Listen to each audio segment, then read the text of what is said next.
দর্শক স্বাগত নিউজ 24 সংবাদে। আর পুরো সংবাদে আপনাদের সাথে আছি আমি ফয়সাল মাহমুদ। দর্শক দেখছিলেন সংবাদ শিরোনামগুলি। চলে যাব পুরো খবরে। সাম্য হত্যার প্রতিবাদে ঢাকা বিশ্ববিদ্যালয়ে ক্লাস ও পরীক্ষা বন্ধ। এ হত্যার ঘটনার প্রতিবাদে বিক্ষোভ করেছে ছাত্রদল নেতাদের অভিযোগ, প্রশাসনের ব্যর্থতায় গত 9 মাসে ক্যাম্পাসে সাম্যসহ 2 হত্যাকাণ্ড হয়েছে।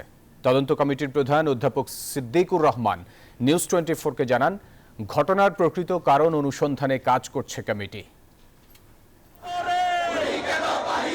সাম্য হত্যার বিচার ও অপরাধীদের দ্রুত গ্রেফতার ও নিরাপদ ক্যাম্পাসের দাবিতে উত্তাল ঢাকা বিশ্ববিদ্যালয়। বৃহস্পতিবার কালো ব্যাজ ধারণ করে ভিসি চত্বরে অবস্থান কর্মসূচি পালন করে জাতীয়তাবাদী ছাত্রদল, যেখানে অংশ নেন ছাত্রদলের কেন্দ্র ও ঢাকা বিশ্ববিদ্যালয়ের নেতাকর্মী সহ মহানগরীর নেতৃবৃন্দ। এ সময় অভিযোগ তোলেন, প্রশাসনের ব্যর্থতাই হয়েছে এমন হত্যাকাণ্ড। ঘটনার দ্রুত তদন্ত করে বিচারের দাবি তোলেন তারা। এই ব্যর্থ ভিসি এবং ব্যর্থ প্রক্টরের পদত্যাগ চাই। বাংলাদেশের সর্বোত্তম বিদ্যাপীঠটিতে নিরাপত্তা বলয় ভেঙে পড়েছে এবং বর্তমান যে প্রক্টর সেই নিরাপত্তা বলয় স্ট্রং করার জন্য ব্যর্থ হয়েছে। আর এই ধরনের অনাকাঙ্ক্ষিত কোনো ঘটনার শিকার না হয় সে বিষয়ে দৃষ্টান্তমূলক পদক্ষেপ গ্রহণ করার জন্য অনুরোধ জানাচ্ছি এবং সামনের হত্যাকাণ্ডের সাথে যারা জড়িত তাদেরকে সবাইকে গ্রেপ্তার করে আইনের আওতায় নিয়ে আসার অনুরোধ জানাচ্ছি। এদিকে বিশ্ববিদ্যালয়ের শিক্ষার্থী সাম্য হত্যায় বৃহস্পতিবার শোক দিবস পালন করেন ঢাকা বিশ্ববিদ্যালয়ে। অর্ধবেলা স্থগিত রাখা হয় ক্লাস পরীক্ষা। ঘটনার প্রকৃত কারণ জানতে বিশ্ববিদ্যালয়ের গঠিত তদন্ত কমিটির প্রধান জানান, সব বিষয় মাথায় রেখে কাজ করছে তারা। ঘটনার প্রকৃত কারণ উদ্ঘাটন করতে পারবেন বলেও জানান তিনি। সরেজমিনে যেখানে হত্যাকাণ্ডটি সংঘটিত হয়েছে সেখানে আমরা পরিদর্শন করেছি এবং গত রাতে আমরা বসে প্রাথমিকভাবে সিদ্ধান্ত নিয়ে ইতিমধ্যে একটা জেনারেল সার্কুলার ঢাকা বিশ্ববিদ্যালয়ের ওয়েবসাইট এবং পিআরওর মাধ্যমে অন্যান্য সামাজিক যোগাযোগ মাধ্যম এবং গণমাধ্যমে প্রেরণ করা হয়েছে যে এই হত্যাকাণ্ড সম্পর্কে যদি কারো কাছে কোনো সুস্পষ্ট কোনো রকমের তথ্য প্রমাণ থাকে বা কেউ যদি অবহিত হয়ে থাকেন কিছু, সেটি আমাদেরকে জানানোর জন্য লিখিতভাবেও জানানোর সুযোগ আছে।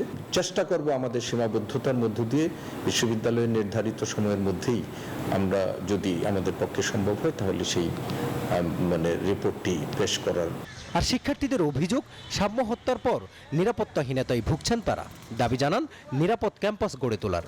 বহিরাগত মুক্ত ক্যাম্পাস আর কি, যাতে এনশিওর করতে পারে। আমরা অনেক আনসেফ ফিল করি, বিশেষ করে মেয়ে স্টুডেন্টরা একটু আনসেফ ফিল করে। বিশ্ববিদ্যালয় প্রশাসনের কাছে আমাদের দাবি যে তারা যেন আমাদের এই নিশ্চয়তাটা দেয় যে আমরা যে এখানে আসছি, প্রত্যেক দিন চলাফেরা করছি, আমরা যাতে নিরাপদে থাকতে পারি।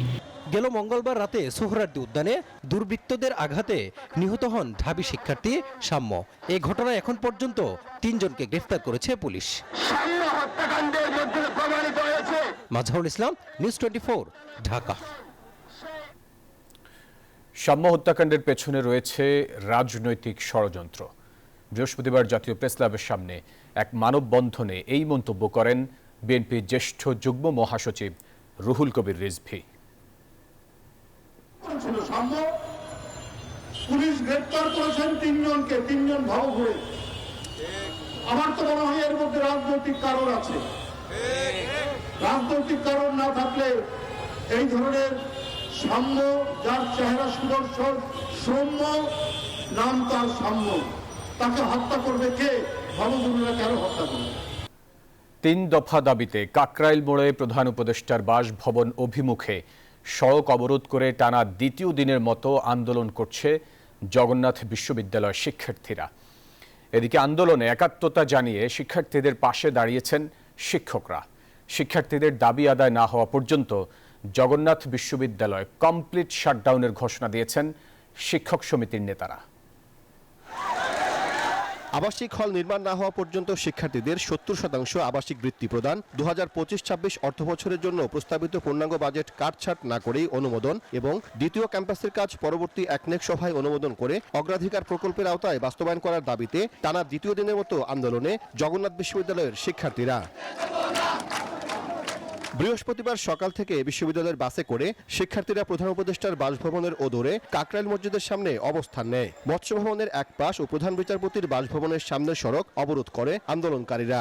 সেই 2019 সাল, 2016 সাল, 2014 সাল প্রত্যেকবারই বলা হয়েছে যে জগন্নাথের দ্বিতীয় ক্যাম্পাস সেটা হচ্ছে করে দেওয়া হবে, জগন্নাথ স্টুডেন্টদের জন্য অধিকারগুলো বাস্তবায়ন করা হবে, কিন্তু প্রত্যেকবার মূলা ঝুলিয়ে দেওয়া হয়েছে। এই একটা বিশ্ববিদ্যালয় দেখাতে পারবেন না যেখানে 20 বছর ভর্তি হয়ে যাবে কিন্তু একটা ছেলেদের হল নাই। যখন আমরা একটা বাসায় উঠি আমাদের বাড়িওয়ালা সিকিউরিটি দেয় না, বা আমাদের ওইখানে যখন দূর থেকে একটা স্টুডেন্ট আসে তাকেও কেউ সিকিউরিটি এখানে দেয় না। 3 দফা দাবি পূরণের পাশাপাশি বুধবার মার্চ ফর যমুনা কর্মসূচিতে হামলাকারীদের বিচারের আওতায় আনার দাবি জানান শিক্ষার্থীরা। যে সমস্ত পুলিশ কর্মকর্তা আমাদের উপর এই অতর্কিত হামলা করছে বা যারা ইন্ধন দিচ্ছে তাদেরকে অবশ্যই আইনে আওতায় আনতে হবে। ততদিন না আমাদের আন্দোলন মেনে নেওয়া হচ্ছে, আমাদের যৌক্তিক দাবিগুলো মেনে নেওয়া হচ্ছে, ততদিন আমরা আন্দোলন চালিয়ে যাব। শিক্ষার্থীদের দাবির প্রতি সমর্থন জানিয়ে আন্দোলনে অংশ নিয়েছেন জগন্নাথ বিশ্ববিদ্যালয় শিক্ষক সমিতি। তারা বলছেন দাবি আদায় না হওয়া পর্যন্ত বন্ধ থাকবে বিশ্ববিদ্যালয়ের ক্লাস ও পরীক্ষা। আমাদের শিক্ষকদের যৌক্তিক 3টা দাবি, আমাদের কর্মচারী কর্মকর্তাদের যৌক্তিক 3টা দাবি, সেই দাবিগুলো এখনই বাস্তবায়ন করার প্রতিশ্রুতি আসুক। দাবি আদায় না করে আমরা কেউ ঘরে ফিরে যাব না। যতদিন পর্যন্ত দাবি আদায় না হবে ততদিন পর্যন্ত আমরা রাস্তায় অবস্থান করব। ততদিন পর্যন্ত জগন্নাথ বিশ্ববিদ্যালয় কমপ্লিট শাটডাউন থাকবে। এদিকে শিক্ষার্থীদের অবস্থান ঘিরে প্রধান উপদেষ্টার বাসভবনের সামনের সড়কের দুপাশে ব্যারিকেড দেয় আইনশৃঙ্খলা বাহিনী। জোরদার করা হয় নিরাপত্তা ব্যবস্থা। সাইফুল ইসলাম, নিউজ 24, ঢাকা। ইশরাককে মেয়র পদে বসানোর দাবিতে শনিবার ফের অবস্থান কর্মসূচির ঘোষণা দিয়ে নগর ভবন ছেড়েছেন বিক্ষোভকারীরা। অবস্থান কর্মসূচিতে গুলিস্তান মাজারের দিক থেকে বঙ্গবাজার অভিমুখী সড়কের দুই পাশে যানজট তৈরি হয়। আন্দোলনকারীদের অভিযোগ, আদালতের রায় ও ইসির গেজেটের পরও বিএনপি নেতা ইশরাক হোসেনকে মেয়র হিসেবে শপথ পড়াতে গড়িমসি করছে সরকার। ইঞ্জিনিয়ার ইশরাক হোসেনকে মেয়র পদে বসানোর দাবিতে বিভিন্ন ওয়ার্ড থেকে পৃথক পৃথক মিছিল নিয়ে নগর ভবনের সামনে জড়ো হন তার সমর্থকরা। দুপুর পর্যন্ত চলা কর্মসূচিতে দক্ষিণ সিটির বিভিন্ন এলাকা থেকে ইশরাকের পক্ষে হাজার হাজার নেতাকর্মীরা উপস্থিত হন। স্লোগানে স্লোগানে উত্তাল হয়ে ওঠে নগর ভবন প্রাঙ্গণ। বৃহস্পতিবার সকালে তারা নগর ভবনের গেটে তালা দিয়ে অবরোধ করে সেখানে অবস্থান নেন। নেতারা বলেন, ইশরাকের শপথ নিয়ে নানা টালবাহানা করা হচ্ছে। আদালতের রায় ও নির্বাচন কমিশনের গেজেট প্রকাশের পরও জনতার মেয়র ইশরাককে দায়িত্ব বুঝিয়ে দেওয়া হচ্ছে না বলেও জানান তারা। আদালতের রায় তার পক্ষে, তাহলে এটা কেন তালবাহানা করছে সরকার? বর্জ্য ব্যবস্থাপনা সহ বিভিন্ন সুযোগ সুবিধা সব দিকেই নগরবাসী অতি কষ্টে আছে। শপথ দিয়ে আমাদের ইশরাককে মেয়র হিসেবে দিতেই হবে, এটাই আমাদের দাবি। ঢাকাবাসী নগর ভবনের সামনে শপথ না নেওয়া পর্যন্ত অবস্থান গ্রহণ করবে। তাদের অভিযোগ, 5ই আগস্টের পর থেকে নানামুখী সমস্যায় নগরবাসী। সরকারের কাছে আমার প্রশ্ন, আদালত রায় দেওয়ার পর আদালতের রায়কে কেন আপনারা মান্য করছেন না? আমরা চাই যে ইশরাক হোসেন মেয়র হয়ে বসবেন। আমরা যাকে ভোট দিয়ে আমাদের ম্যান্ডেট দিয়েছি, আদালত তার পক্ষে রায় দিয়েছে, আদালত তাকে মেয়র ঘোষণা করেছে। আমরা বিগত 4 বছর পর্যন্ত আমরা আইনজীবী প্যানেল আমাদেরকে সাবেক মেয়র যিনি আপনাদের ভোট ডাকাতি করেছেন, তিনি প্রশাসন সহ বিচার বিভাগকে হস্তক্ষেপের মাধ্যমে আমাদের মামলার শুনানি করতে দেয়নি। নগরবাসীর দাবি পূরণ না হওয়া পর্যন্ত এই কর্মসূচি চলমান থাকবে বলেও জানানো হয়। শুক্রবারের কর্মসূচি স্থগিত রেখে শনিবার সকাল 10টা থেকে নগর ভবন থেকে প্রেস ক্লাব হয়ে সচিবালয় পর্যন্ত বিক্ষোভ মিছিল করার ঘোষণা দেন আন্দোলনকারীরা। 2020 সালে বিএনপি প্রার্থী ইশরাক হোসেনকে পরাজিত করে আওয়ামী লীগ সমর্থিত শেখ ফজলে নূর তাপস মেয়র হন। চলতি বছরের 27 মার্চ ওই নির্বাচনের ফল বাতিল করে ইশরাক হোসেনকে মেয়র ঘোষণা করেন নির্বাচন ট্রাইব্যুনাল। মাহমুদ হাসান, নিউজ 24, ঢাকা। ঈদ সেলিব্রেশনে এবার নো টেনশন, সিঙ্গেল বেকো আছে আপনার পাশে, আপনার সাথে। বড় ঈদে স্বস্তির ভরপুর সলিউশন নিয়ে এই সলিউশন কার্ডে পাচ্ছেন হাউসফুল অ্যাপ্লায়েন্স। আরও জিতে নিতে পারেন TV, refrigerator, AC, washing machine সহ যে কোনো অ্যাপ্লায়েন্স। এছাড়াও আছে ঈদ বাজার অথবা এলপিজি গ্যাস বিল ডিসকাউন্ট। ভরপুর সলিউশন পেতে আজই চলে আসুন সিঙ্গেল বেকো স্টোরে। ভিজিট করুন singlebd.com।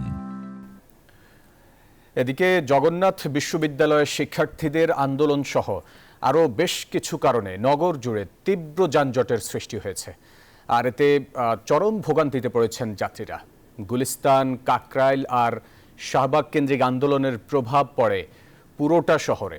পরিস্থিতি এতটাই জটিল যে কোনো কোনো পয়েন্টে খোদ অসহায় দেখা গেছে ট্রাফিক পুলিশকে। নগরবাসীর দাবি, সড়ক বন্ধ না করে ফুটপাত কিংবা বিকল্প জায়গায় করা হোক দাবি আদায়ের এই সব আন্দোলন। সপ্তাহের শেষ কর্মদিবসে রাজধানী জুড়ে কর্মচাঞ্চল্য থাকলেও সড়ক জুড়ে ছিল স্থবিরতা। কোনো কোনো সড়কে যানজট এত বেশি ছিল যে ঘন্টার পর ঘন্টা ভোগান্তি পোহাতে হয়েছে যাত্রীদের। 3 দফা দাবিতে কাকরাইল মোড়ে সড়ক অবরোধ করে জগন্নাথ বিশ্ববিদ্যালয়ের শিক্ষার্থীরা। গুলিস্তানে বিএনপি নেতা ইশরাক হোসেনের সমর্থকদের বিক্ষোভ। ছাত্রদলের কর্মী শাহরিয়ার আলম সাম্য হত্যার প্রতিবাদে উত্তাল ঢাকা বিশ্ববিদ্যালয় এলাকা। এর বাইরে সপ্তাহের শেষ কর্মদিবস, আবার কোথাও কোথাও গড়ি গড়ি বৃষ্টি। সব মিলিয়ে অসহনীয় যানজটের কবলে নগরবাসী। দাবি আদায়ের জন্য বারবার রাজপথকে বেছে নেয় আন্দোলনকারীরা। এর ফলে সৃষ্ট যানজটে ভোগান্তিতে পড়তে হয় জনসাধারণকে।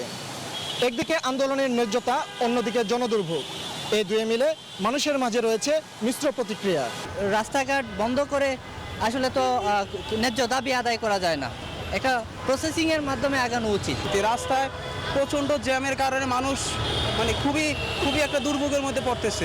সাধারণ মানুষের দাবি, প্রধান সড়ক বন্ধ না করে দাবি আদায় হোক অন্য কোনো স্থানে, অন্য কোনো মাধ্যমে। আপনি রাস্তায় দাঁড়িয়ে যৌক্তিক দাবি আপনার করেন, কিন্তু জনগণের ভোগান্তি আপনি করবেন না। আপনার সাইড আছে, যে রাস্তার পাশের যে জায়গা আছে, আপনি এখানে করেন। আপনার ট্রান্সপোর্টের ভোগান্তি, মানুষকে ভোগান্তি করে আপনি কি লাভ হচ্ছে? আমি আন্দোলনে সাপোর্ট করি, কিন্তু সেটা এরকম অফিস টাইমে না। এদিকে পরিস্থিতি সামাল দিতে ট্রাফিক পুলিশ বিকল্প পথে যানবাহন চালানোর নির্দেশ দিলেও কার্যত কোনো সুফল পাওয়া যায়নি। বৃহস্পতিবার এমনি অন্যান্য দিনের তুলনায় গাড়ির চাপটা একটু বেশি থাকে, আর সেক্ষেত্রে যদি আন্দোলন হয় শাহবাগ, ইন্টারকন্টিনেন্টাল, তারপর হচ্ছে কাকরাইল, মৎস্যভবন, এই জায়গাগুলো যখন ব্লকেট হয়ে যায় স্বাভাবিকভাবে চাপটা এখানে পড়ে যায়। যে গাড়িগুলো আপনার কাকরাইল, মৎস্যভবনের দিকে যায়, শাহবাগের দিকে, আমরা ডাইভারশন দিয়ে দিই মগবাজারের দিকে। আর অনেক ড্রাইভার আছে আপনার সেই গাড়িগুলো যেতেও চায় না, সেক্ষেত্রে আমরা সিগন্যাল ধরে রাখি। যানজটের মধ্যে নির্ধারিত সময়ে গন্তব্যে পৌঁছাতে অনেকে মেট্রো রেল ব্যবহার করেছেন, তবে সেখানেও ছিল মানুষের উপচে পড়া ভিড়। ফজলে রাব্বি, সৌরভ, নিউজ 24, ঢাকা।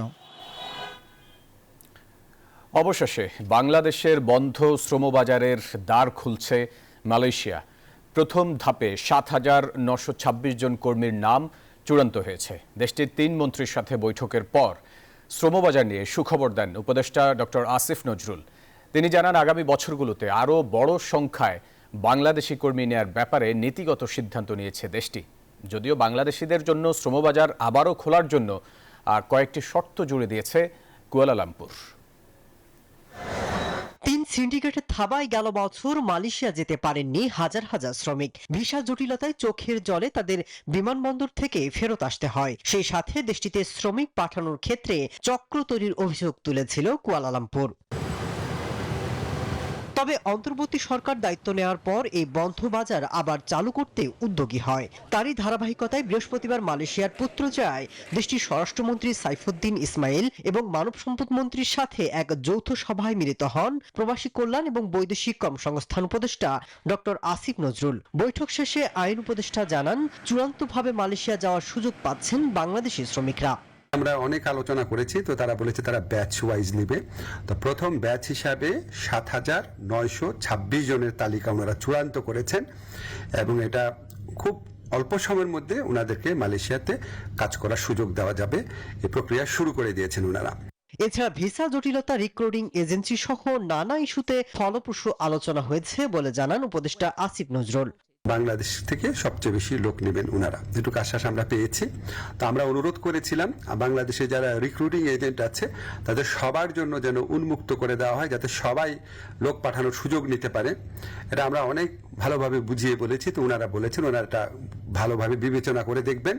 আগামী কয়েক বছরে প্রায় 12 লাখ শ্রমিক নেবে মালয়েশিয়া। সেক্ষেত্রে বাংলাদেশের শ্রমিকের জন্য বড় সম্ভাবনা বলে মনে করছেন সংশ্লিষ্টরা। মাসুদ রানা, নিউজ 24। তথ্য ও সম্প্রচার উপদেষ্টা মোহাম্মদ মাহফুজ আলমের সঙ্গে সাক্ষাৎ করেছেন বাংলাদেশে নিযুক্ত British high commissioner Sarah Cooke. বৃহস্পতিবার বিকেলে তথ্য ও সম্প্রচার মন্ত্রণালয়ে এই সাক্ষাৎ অনুষ্ঠিত হয়। এ সময় তথ্য ও সম্প্রচার উপদেষ্টা জানান, গণমাধ্যম সংস্কার কমিশনের সুপারিশ অনুযায়ী বেশ কিছু সংস্কার উদ্যোগ গ্রহণ করা হয়েছে। গণমাধ্যমের স্বাধীনতা প্রসঙ্গে উপদেষ্টা বলেন, দেশের গণমাধ্যমের ওপর সরকারের পক্ষ থেকে কোনো ধরনের হস্তক্ষেপ করা হচ্ছে না। বর্তমান অন্তর্বর্তী সরকার গণমাধ্যমের স্বাধীনতার প্রতিষ্ঠায় কাজ করছে। সাক্ষাৎকালে British high commissioner Sarah Cooke বলেন, এবছর বিশ্ব মুক্ত গণমাধ্যম সূচকে বাংলাদেশ উন্নতি করেছে। এ সাফল্যের জন্য তিনি বাংলাদেশ সরকারকে ধন্যবাদ জানান।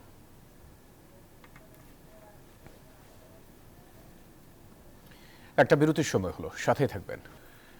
বিরতির পর আবারও স্বাগত নিউজ 24 সংবাদে। পাবনার আটঘরিয়ায় দেবোত্তর ডিগ্রি কলেজের অভিভাবক সদস্য পদে মনোনয়ন ফর্ম তোলা নিয়ে বিএনপি জামায়াত নেতাকর্মীদের মধ্যে সংঘর্ষ হয়েছে।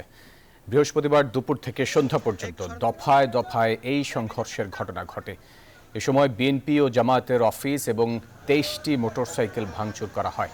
এ ঘটনায় উভয় পক্ষের বেশ কয়েকজন আহত হয়েছেন। তাদের মধ্যে 5 জনকে হাসপাতালে ভর্তি করা হয়েছে। হামলার বিষয়ে জামায়াত এবং বিএনপি নেতারা একে অপরকে দায়ী করেন।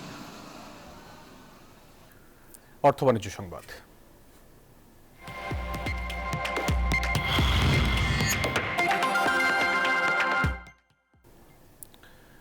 খোলা বাজারে ডলারের দাম 2 থেকে 3 টাকা বেড়েছে। বাজার ব্যবস্থার উপর ডলারের দাম ছাড়ার একদিনের মাথায় এই মূল্য বৃদ্ধির ঘটনা ঘটল। তবে বাংলাদেশ ব্যাংকের সার্বিক তত্ত্বাবধানে ও ক্রলিং প্যাগ পদ্ধতিতে ডলারের দাম আশেপাশেই থাকবে বলে জানান ডেপুটি গভর্নর। এদিকে ডলারের দাম বাজারের উপর ছেড়ে দেয়ায় মিশ্র প্রতিক্রিয়া জানিয়েছেন ব্যবসায়ীরা। আর নতুন পদ্ধতিতে মূল্যস্ফীতি উস্কে দেওয়ার শঙ্কা দেখছেন বিশ্লেষকরা। আন্তর্জাতিক মুদ্রা তহবিল IMF এর ঋণের চতুর্থ ও পঞ্চম কিস্তি পেতে শর্ত মেনে বুধবার ডলারের দাম বাজার ব্যবস্থার উপর ছেড়ে দেয় বাংলাদেশ ব্যাংক। চাহিদা ও যোগানের ভারসাম্য থাকায় টাকার অবমূল্যায়ন হতে দেবে না বলে জানায় কেন্দ্রীয় ব্যাংক। রাজধানীতে এক অনুষ্ঠানে আর্থিক খাতের সংখ্যা থেকে বের হয়ে আসায় এই সিদ্ধান্ত নেওয়া হয়েছে বলে জানান deputy governor. We have not actually used a single dollar to support the market. Rather, some money foreign exchange was bought to build up our reserves. So it is not built in a significant way, but it is remain constant despite huge payment of government loans as well as huge reduction of international payment areas. কেন্দ্রীয় ব্যাংকের পূর্ব নির্ধারিত দামেই বৃহস্পতিবার বিভিন্ন ব্যাংকে ডলারের কেনাবেচা হতে দেখা গেছে। তবে মানি এক্সচেঞ্জগুলো বলছে ডলারের দামের বাজার বুঝতে অন্তত 1 সপ্তাহ সময় লাগবে। 122 থেকে 124, 25, 26 এর উপরে মনে উঠবে না। পরবর্তীতে যদি গভর্নর মহোদয় আমাদের চিঠি দেয় তোমরা ওপেন বেচাকেনা করো বা রেট বাড়াই বেচাকেনা করো, তখন আমরা সেইভাবে করব। সরবরাহ এবং চাহিদা এই দুই নিরিখেই মার্কেটটা ঠিক হবে। আমরা আশা করি দামটা খুব লাগামহীনভাবে টাকার অবমূল্যায়ন হবে না। এদিকে ডলারের দাম বাজার ব্যবস্থার উপর ছেড়ে দেওয়ায় আমদানিকারক ও উৎপাদকরা জানিয়েছেন মিশ্র প্রতিক্রিয়া। নিয়ন্ত্রণ থাকা অবশ্যই দরকার। আমরা তাতে আমার মনে হয় যে যারা ইম্পোর্ট করে তারা সবাই উপকৃত হবে। মার্কেট রেট যখন ওপেন হয়ে যাবে ডেফিনেটলি এটা বার্গেন হয়ে আমরা একটা প্রপার রেট পাবো। বিশ্লেষকরা বলছেন ডলারের দামের ক্ষেত্রে মূল্য সীমানা কিছুটা বাড়িয়ে পূর্বের ক্রলিং পেগ পদ্ধতি আরও কিছুদিন যাচাই করতে পারত কেন্দ্রীয় ব্যাংক। আশঙ্কা থাকবে যে আমরা যে ফরেন এক্সচেঞ্জ যে ইনভেস্টমেন্টটা চাচ্ছি, তো এটা যদি একটা স্টেবল পর্যায়ে না যায় তাহলে আগামী 2-3 মাস তো সময় লাগবেই একটা স্টেবল পর্যায়ে যেতে। তবে ভুয়া মানি এক্সচেঞ্জ ব্যবসায়ীদের নিয়ন্ত্রণে রাখা গেলে ডলারের বাজার স্থিতিশীল রাখা যাবে বলে মত সব মহলের। মিনা ফিরদাউস, নিউজ 24, ঢাকা। দর্শক, ছিল নিউজ 24 সংবাদে। এতক্ষণ সাথে থাকার জন্য ধন্যবাদ সবাই।